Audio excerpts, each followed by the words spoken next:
Welcome to halwa concept, जहाँ पे difficult topic भी आपको लगेंगे हलवा। आज हम पढ़ने वाले हैं रिटेल मैनेजमेंट का सेकंड यूनिट। इससे पहले मैंने फर्स्ट यूनिट अपलोड किया है अपने चैनल पे। अगर आपने वो नहीं देखा तो आप वो जाके देख सकते हैं पहले। आज जो हमारा टॉपिक है वो है अंडरस्टैंडिंग द रिटेल कंज्यूमर। जो हमारे रिटेल कंज्यूमर होते हैं हम उन्हें स्टडी करेंगे। तो स्टार्ट करते हैं पहले टॉपिक से, रिटेल कंज्यूमर बिहेवियर। यानी जो हमारे कंज्यूमर हैं उनका बिहेवियर स्टडी करना। So consumer behaviour means how customer select buy and use product. इसमें हम क्या स्टडी करते हैं कि जो हमारा कंज्यूमर है उसका बिहेवियर हम समझते हैं कि कस्टमर कैसे कोई भी चीज़ पसंद करता है, उसे खरीदता है और यूज़ करता है product. It include what customer bye, क्या खरीदेगा, वाई दे बाय और क्यों खरीदेगा, व्हेन दे बाय और कब खरीदेगा, फ्रॉम वेयर दे बाय और कहाँ से खरीदेगा। सो एग्जाम्पल है student buying affordable smartphone during sale. तो एक स्टूडेंट अगर फ़ोन खरीद रहा है स्मार्टफोन सेल के टाइम, सो बेसिकली अगर किसी के पास डिमांड होगी, स्टूडेंट के पास डिमांड होगी, उसे ज़रूरत लगती है कि मुझे फ़ोन चाहिए कोई ऑनलाइन क्लास लेने के लिए, वीडियो लेक्चर लेने के लिए, तो वहाँ से उसे डिमांड क्रिएट होगी। फिर उसकी वजह से उसे खरीदना पड़ेगा। फिर खरीदने के लिए वो सेल का वेट करेगा जिस टाइम पे प्राइस थोड़े ड्रॉप होंगे, और उस तरीके से वो फ़ोन क्वालिटी वाइज चेक करके, फीचर्स चेक करके और वो खरीद लेगा वो फ़ोन, और उसे फिर अपने यूज़ के अकॉर्डिंग यूज़ करेगा। सो एक ही एग्जाम्पल है बेसिक सा। फिर इसके बाद है factor influencing consumer behaviour. Consumer के बिहेवियर को इन्फ्लुएंस करने वाले फैक्टर कौन से हैं? पहला है पर्सनल फैक्टर, जैसे कि एज हो गया, income, lifestyle. Then social factor, friends, family, society.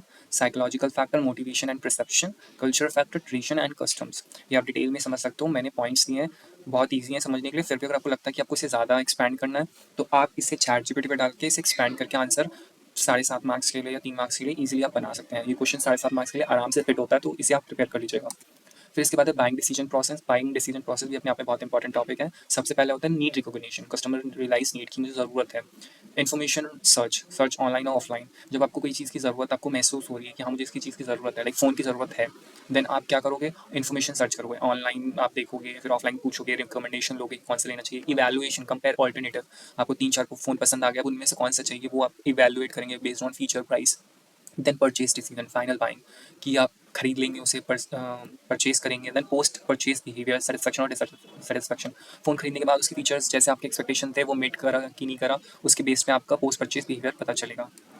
इसके बाद होता है types of consumer decision. Consumer के कुछ डिसीजंस के टाइप्स होते हैं, जैसे कि routine decision, daily low cost purchases, like example soap, कि वो डेली बेसिस पे कुछ डिसीजन करके खरीद रहा है डेली बेसिस पे, जैसे सोप हो गया, आपका मिल्क हो गया। देन लिमिटेड डिसीजन, सम कंपैरिजन रिक्वायर्ड, कुछ ही उनको नीड होती है उस चीज़ को इवैल्यूएट करने का। तो जैसे शूज़ है, उसमें बेसिक क्वालिटीज़ और चीज़ें और लुक्स चेक किया जाएगा। और सोप जैसे रूटीन डिसीजन है कि डेली लो कॉस्ट परचेजेस, जिसमें आप ज़्यादा सोचते नहीं, आप सोप है, दूध है, इसमें क्या है सोचना खरीदना।